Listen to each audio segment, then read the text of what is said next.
پیسہ بھی خرچ کروں گا اپنی اولاد پر. تو اس طرح سے ہنسی خوشی زندگی گزرے گی.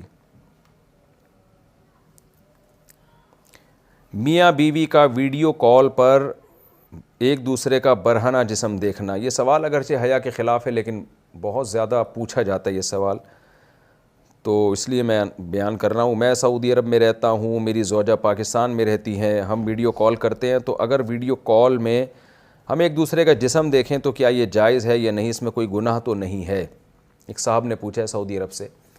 یہ سوال بہت سارے لوگ پوچھتے ہیں کہ میاں بیوی ایک دوسرے سے دور ہوتے ہیں, ان میں ایک شہوت پیدا ہو چکی ہوتی ہے, خواہش بھڑک رہی ہوتی ہے, تو اپنی خواہش کی تکمیل کے لیے پھر شوہر اکثر مطالبہ یہ شوہروں کی طرف سے ہوتا ہے, وہ بیوی کو بے لباس ہونے کا کہتے ہیں. تو دیکھیں جائز تو ہے, میاں بیوی ایک دوسرے کو دیکھ سکتے ہیں, ایک دوسرے سے فائدہ اٹھا سکتے ہیں, اللہ نے ایک دوسرے کے لیے حلال کیا ہے. لیکن مسئلہ یہ ہے کہ جب وہ فزیکلی ایک دوسرے سے اتنا دور ہیں تو اس سے فائدہ کیا ہوگا؟ اس سے تو اور شہوت بھڑکے گی, اور اس کو پورا کیسے کریں گے؟ سعودی عرب میں ایک آدمی بیٹھ کر اپنی بیوی کو اسکائپ پہ دیکھ رہا ہے, نیوڈ حالت میں دیکھ رہا ہے, تو جذبات بھڑکیں گے نا اس سے. اب وہ جذبات کی تکمیل کیسے ہوگی؟ یا تو وہ ہاتھ کے ذریعے اپنی تکمیل کریں گے, یہ بھی حرام ہے, یا وہ شوہر جب ایک دماغ اس کا خراب ہوگا تو ادھر ادھر زنا کی طرف مائل ہوگا. بیوی قریب میں ہوتی تو چلو اپنی خواہش اس سے پوری کر لیتا, وہ تو پھر ایک دوسرے کی خواہش کو بھڑکانے کے لیے کچھ بھی طریقہ اختیار کریں وہ جائز ہے. لیکن دور ہیں تو وہ خواہش بھڑکا کے اس کی تکمیل کیسے ہوگی؟ تو اس لیے یہ اس سوال کا جواب میں انہی لوگوں سے پوچھتا ہوں جو یہ عمل کرتے ہیں. تو ہاتھ کے ذریعے اپنی خواہش پوری کرنا بھی حرام ہے, اپنے ہاتھ کے ذریعے اپنی خواہش پوری یہ بھی حرام ہے, اور زنا کرنا بھی حرام ہے. تو یہ سب چیزیں تو حرام ہے. تو میاں بیوی تو ایک دوسرے کو دیکھ سکتے ہیں برہنہ حالت میں, اس میں کوئی گناہ نہیں ہے. لیکن یہ کہ یہ چیز جو آگے شہوت بھڑکے گی اس کی تکمیل کیسے ہوگی, تو وہ حرام طریقے سے اس کی تکمیل جائز نہیں ہے. تو اگر میاں بیوی صبر کر لیں کہ بھئی شوہر کو تو چاہیے کہ جب بیوی سے دور رہتا ہے تو اپنی خواہشات کو ٹھنڈا کرنے کے طریقے استعمال کرے وہ, تاکہ میری خواہشات بھڑکیں نہیں اور میں حرام کی طرف نہ جاؤں. دوسرا مسئلہ یہ کہ انٹرنیٹ پر جب اس طرح سے آپ کرتے ہیں تو فی نفسی ہی ایک چیز جائز ہے. میں نے بتایا کہ ناجائز ہونے کی کوئی دلیل نہیں ہے, لیکن اس میں جو ہم نے ماہرین سے سنا ہے کہ انٹرنیٹ کی جو ویڈیوز ہیں وہ لیک بھی ہو سکتی ہیں, وہ ہیک بھی ہو سکتی ہیں, آپ کے اکاؤنٹ ہیک ہو سکتا ہے. تو اس میں ایسا نہ ہو کوئی ہیک کر کے پھر بلیک میل کرے اور آپ کی عزت کا جنازہ نکالے. تو انٹرنیٹ پر اس طرح کی حرکتیں بہرحال عزت بھی داؤ میں لگنے کا اس سے خطرہ ہوتا ہے, تو اس میں احتیاط بہرحال ضروری ہے. باڈی بلڈنگ مقابلوں میں حصہ لینا. ہمارے ہاں باڈی بلڈنگ کے مختلف قسم کے مقابلے ہوتے ہیں.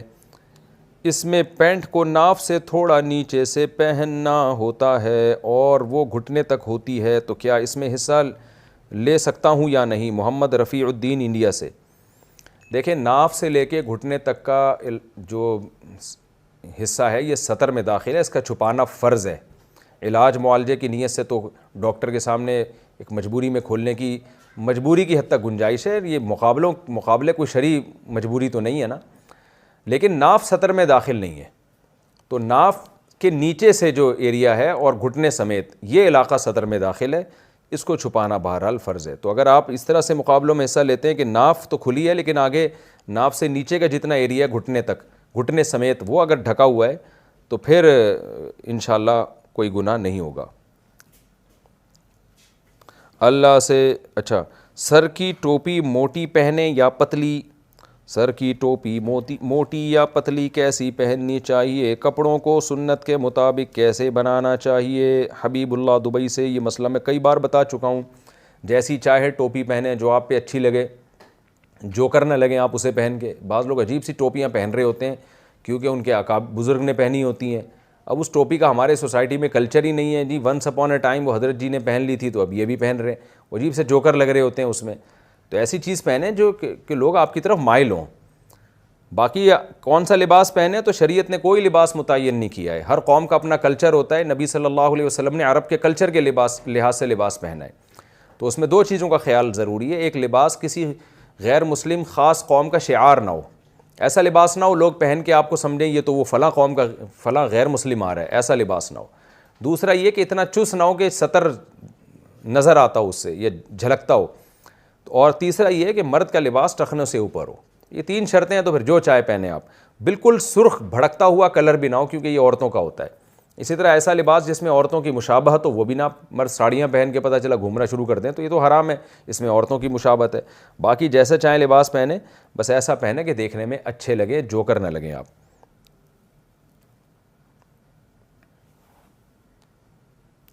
نماز کے فرض، واجب اور سنت میں فرق۔ نماز میں واجب، سنت اور فرض میں کیا فرق ہوتا ہے؟ محمد یعقوب ٹیکسلا سے۔ دیکھیں نماز میں جو چیز فرض ہے، جو رکن ہے اس کو فرض کہا جاتا ہے، تو وہ چھوٹ جائے تو سجدہ سہو سے بھی نماز نہیں ہوتی۔ جو نماز کے واجبات ہیں وہ ہیں کہ جن کے چھوٹنے سے سجدہ سہو سے نماز ہو جاتی ہے، اور جو نماز کے جو سنتیں ہیں وہ اگر چھوٹ جائیں تو سجدہ سہو بھی ضروری نہیں ہے، گناہ بھی نہیں ملتا، نماز بھی ہو جاتی ہے۔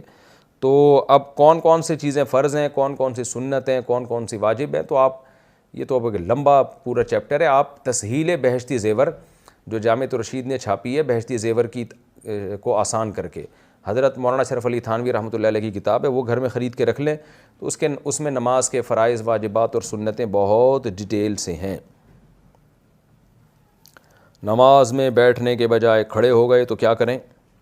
اگر 3 رکعت والی نماز میں دوسری رکعت کے سجدے کے بعد غلطی سے کھڑے ہو جائیں تو سیدھا کھڑا ہونے سے پہلے واپس اتحیات میں بیٹھ سکتے ہیں یا نہیں؟ خالد صاحب سویڈن سے۔ 3 رکعت والی نماز میں دوسری رکعت کے سجدے کے بعد، دیکھیں دوسری رکعت کے سجدے کے بعد آپ کو بیٹھنا تھا لیکن آپ غلطی سے کھڑے ہو گئے تو اب بیٹھے نہیں، اب بیٹھنا جائز نہیں ہے، کھڑے ہو گئے تو بس آپ آخری رکعت کا قاعدہ کر کے سجدہ سہو کریں، نماز ادا ہو جائے گی۔ لیکن یہ اس نماز کے بارے میں ہے جس میں 2 قاعدے ہوتے ہیں۔ اگر ایسی نماز ہے جس میں ایک ہی قاعدہ ہے، جیسے فجر کی نماز پڑھ رہے ہیں اس میں تو ایک ہی قاعدہ ہے، یا آخری قاعدہ 4 رکعت والی نماز ہے لیکن آخری قاعدہ ہے، یا 3 رکعت والی نماز ہے لیکن آخری قاعدہ ہے، تو آخری قاعدہ جس کے بعد سلام ہوتا ہے اس میں اگر آپ نہیں بیٹھے اور کھڑے ہو گئے تو جب یاد آئے گا سجدے سے پہلے آپ کو بیٹھنا ہی ہے اور سجدہ سہو کریں گے، نماز ادا ہو جائے گی۔ اگر آپ نہیں بیٹھے تو پھر پوری نماز دوبارہ سے پڑھنی پڑے گی آپ کو۔ اگر پہلے قاعدہ میں درود پڑھ لیا تو کیا حکم ہے؟ سنت مؤکدہ کے پہلے قاعدہ میں اگر کوئی درود اور دعا پڑھے تو کیا حکم ہوگا؟ نور خان کوئٹہ سے۔ تو میرے بھائی سجدہ سہو واجب ہو جائے گا۔ پھٹا ہوا نوٹ کم پیسوں میں تبدیل کرنا۔ میرے پاس 1000 کا نوٹ تھا جس کا نمبر پھٹا ہوا تھا اور کوئی نہیں چلا رہا تھا، بینک والے سے بدلی کیا اور بدلے میں اس نے 750 روپے دیا، تو کیا یہ سود ہے؟ جی ہاں، یہ جائز نہیں ہے۔ وتر کی نماز پڑھنے کا افضل وقت۔